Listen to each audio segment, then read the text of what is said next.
Salut à toutes et à tous, c'est Ilyes, on se retrouve aujourd'hui pour une nouvelle vidéo, le débrief de la victoire sur décision unanime de Canelo face à Golovkin. Toutes les ceintures des super moyens étaient en jeu lors de cette trilogie. Triple G évoluait donc pour la première fois dans la KT au-dessus de celle qu'il préfère, c'est-à-dire les poids moyens. À 40 ans, on va dire qu'il n'avait aucune chance ou presque face au maître incontesté des 75 kilos, c'est-à-dire Canelo Saúl Alvarez. Pour parler de cette victoire de Canelo, j'accueille Antoine Vanacker, qui est un boxeur professionnel talentueux, qui en est à 18 combats dans sa carrière pour 17 victoires. Vous voyez qu'il est vraiment aussi talentueux que je le prétends via son record. Vous ne pouvez pas vous faire de doute. Salut Antoine, comment tu vas? Petite parenthèse d'ailleurs, en ce moment tu te trouves aux États-Unis, donc encore une fois un grand merci de m'accorder de ton temps pour répondre à mes questions. Salut Yes, merci de me recevoir.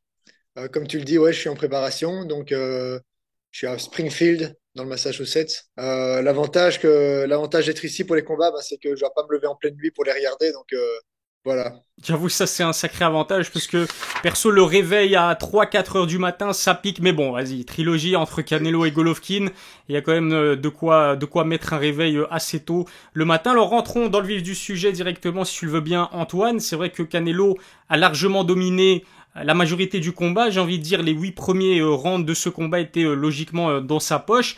Je l'ai trouvé beaucoup Ouais. plus rapide dans les premiers échanges, pardon, ça s'est directement ressenti. Ses crochets, ses contres ont vraiment fait mal à Golovkin qui a tenté de réagir, mais de manière trop tardive à partir du 9e round. C'était un combat à sens unique, Antoine. Ça a commencé à sens unique, ouais.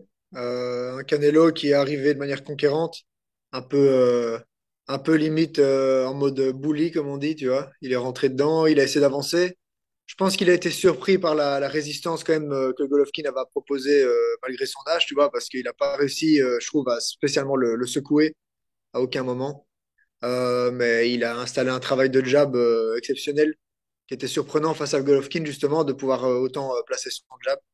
Et voilà, il a laissé dérouler jusqu'au neuvième round, c'était que lui, quoi, ça c'est clair. Canelo, avant le combat, avait promis un KO au premier round. Honnêtement, il y avait pas moyen que ça se fasse parce que Golovkin, c'est plus de 300 combats amateurs, plus de 40 combats professionnels, il me semble, et jamais mis KO. Donc c'était vraiment difficilement réalisable. Jamais sonné même, hein. Il y a les légendes qui disent qu'il a jamais été sonné, même en sparring, le gars. Donc, ouais, bah, c'est un peu de l'intox, un peu du trash talk. C'était pas spécialement utile, je trouve. Même vis-à-vis de Golovkin, un peu plus de respect, ça aurait pas fait de mal, je pense. Ouais, c'est vrai que pour une fois, enfin c'est l'une des rares fois où on a vu un Canelo assez énervé avant un combat. Il a même traité Golovkin d'hypocrite. Heureusement, à la fin du combat, ça s'est réglé. Le bif a été mis de côté puisqu'ils ont montré énormément de respect. Alors Antoine, j'aimerais aussi qu'on s'attarde sur quelque chose d'assez particulier, c'est-à-dire la décision de deux des trois juges d'attribuer la note de 115 à 113 en faveur de Canelo. Ils ont donc donné en fait Golovkin vainqueur de 5 rounds sur 12. Honnêtement, comment est-ce que c'est possible, Antoine, toi qui es boxeur professionnel, mais peut-être que toi tu peux percevoir pourquoi est-ce qu'ils ont pris cette décision-là. C'est complètement hallucinant quand même. Le combat, encore une fois, a été largement dominé par Canelo. Il y a quelque chose que je dis souvent, c'est qu'en tant que fan, parce que bon, moi je suis boxeur par exemple, mais je reste un fan de boxe, j'ai aucune formation en tant que juge à la base, tu vois. Donc, juger un combat plus ou moins, je sais le faire. Et il y a des fois où des scores sont beaucoup plus serrés qu'on le pense. Parce que des rounds sont beaucoup plus serrés ou quoi que ce soit, tu vois, ça arrive. Là, hier, je trouve qu'il y avait pas, les rounds n'étaient pas serrés. Golovkin est bien revenu sur la fin du combat. Ça, c'est clair, il est revenu. Et même là, je sais pas s'il a fait assez pour gagner les rounds, c'est juste qu'il a proposé une opposition plus intéressante à la fin. Mais donc, ce que je veux dire, c'est que les rounds n'étaient pas serrés. C'était clairement Canelo qui avançait, qui mettait les frappes nettes. Donc, je sais pas te dire comment c'est possible. Euh, En plus, tu vois, c'est que les deux premiers combats, bah, le premier combat, c'est discutable. On peut dire que Golovkin le gagne. Le deuxième, c'est discutable aussi et des scores assez spéciaux. Et ici, le dernier, là où c'est clair, net, qui gagne quel round.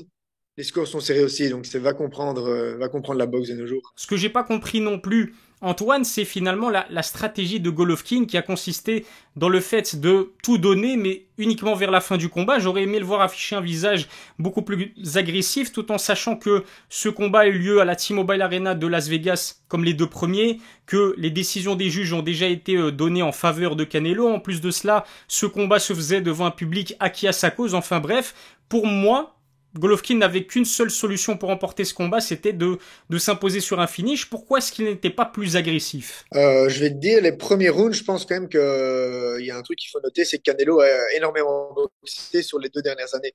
Le Covid, lui, ne l'a pas affecté du tout parce qu'il a continué à boxer, il a gagné tous les titres, il a été actif dans des combats durs. Il a eu une défaite dans l'histoire, mais ça reste un combat dur où il a appris beaucoup, tu vois. Tandis que Golovkin, bah, il a eu des combats, j'ai pas envie de dire de moins bon niveau, mais des combats moins durs et il a surtout moins boxé, tu vois. Donc la rouille du ring, comme on dit, elle s'est fait ressentir dans les premiers rounds.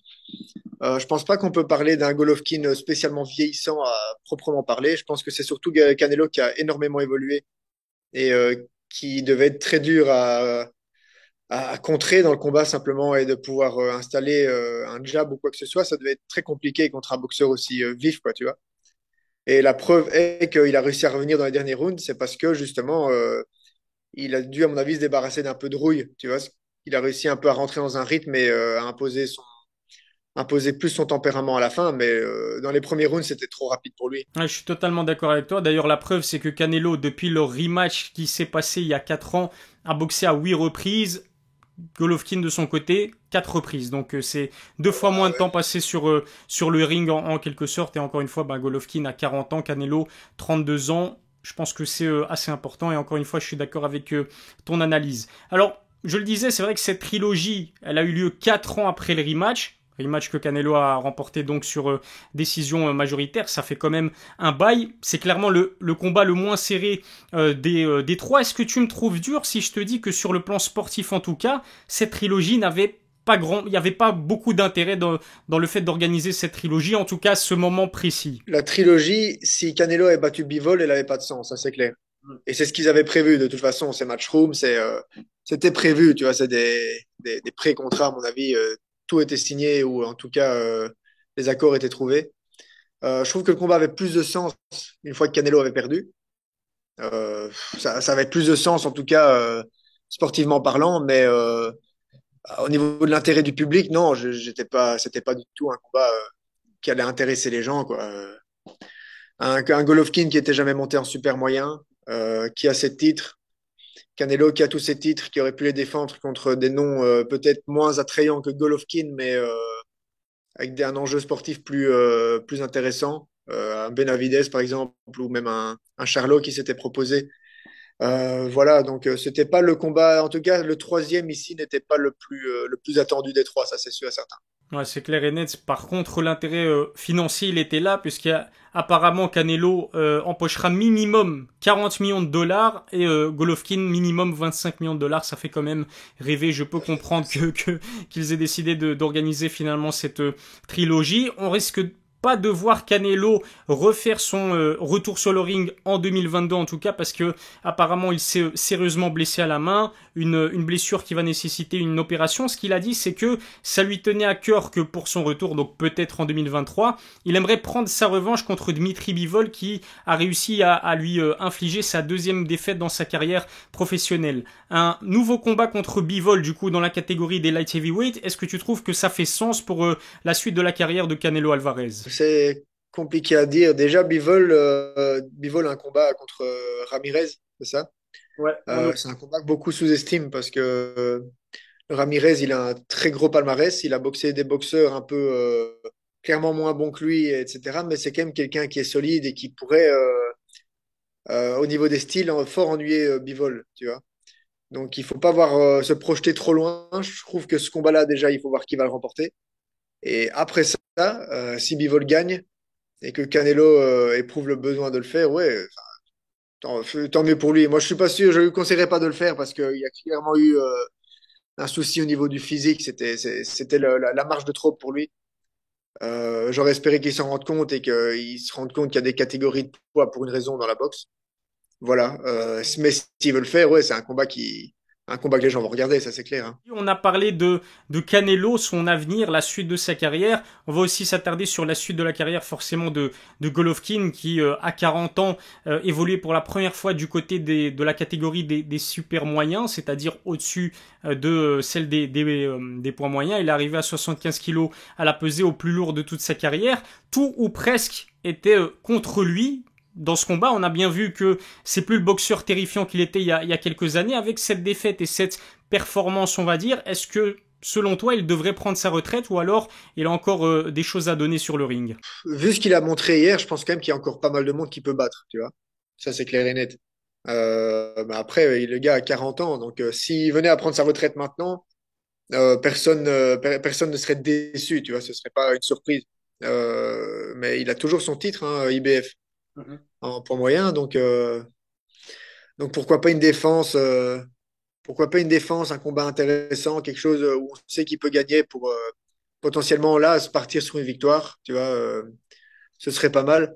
Mais allez, je crois qu'il a quand même montré hier qu'il lui restait plus énormément à donner non plus sur le long terme, quoi. Ça c'est clair et net. Merci beaucoup Antoine pour tes réponses à mes nombreuses questions. C'était super intéressant. Encore une fois, n'oubliez pas d'aller lui donner de la force sur ses réseaux sociaux, notamment son compte Instagram. Je mettrai le lien directement dans la description ou soit en commentaire dans l'épinglé. Merci beaucoup Antoine. Je te laisse te préparer. Peut-être aussi un mot sur ton prochain combat qui aura lieu le 22 octobre, si je me souviens bien. Ouais, c'est ça.